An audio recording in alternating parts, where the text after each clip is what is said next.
ఇలా ఒకసారి గోంగూర పచ్చడిని మిక్సీలో వేసి చూడండి, టేస్ట్ చాలా బాగుంటుంది. ముందుగా 10 ఎండుమిర్చిలను ఇక్కడ చూపించిన విధంగా వేసుకున్న తర్వాత 1 స్పూన్ ధనియాలు, 1 స్పూన్ జీలకర్ర, 1 స్పూన్ మెంతులు, అలాగే 2 టేబుల్ స్పూన్ ఆయిల్ ఇవన్నీ వేసినాక బాగా దూరగా వేపుకోవాలి.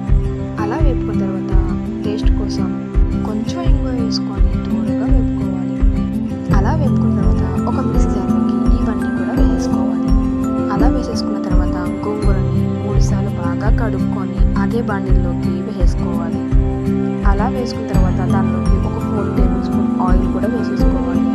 అలాగే దానిలోకి 2 టేబుల్ స్పూన్ వాటర్ వేసుకొని బాగా మగ్గేంతసేపు అలాగే ఉంచేసుకోవాలి. మనం ఎట్టో రోల్ యూజ్ చేయటం లేదు కాబట్టి దీంట్లోని బాగా మరిగేంతసేపు అలా ఉంచేసుకోవాలి. ఈలోపు మనం మిక్సీ జార్లోకి ఇంగ్రీడియంట్స్ అన్ని వేసుకున్న తర్వాత సరిపడే ఉప్పు కూడా వేసుకొని అలా మిక్సీ పట్టేసుకోవాలి. మిక్సీ పట్టేసినాక దానిలోకి 1 లేదా 2 తెల్లగడ్డల్ని తొక్కు తీయకుండా అలాగే వేసుకోవాలి. ఈలోపు గోంగూర అంతా బాగా ఉడికిపోయి ఉంటుంది. మనం ముందుగా మిక్సీ పట్టిన కారాన్ని కొద్దిగా వేసుకొని బాగా మ్యాష్ చేసుకుంటూ కలబెట్టుకోవాలి. మనం ఎలాగో రోలు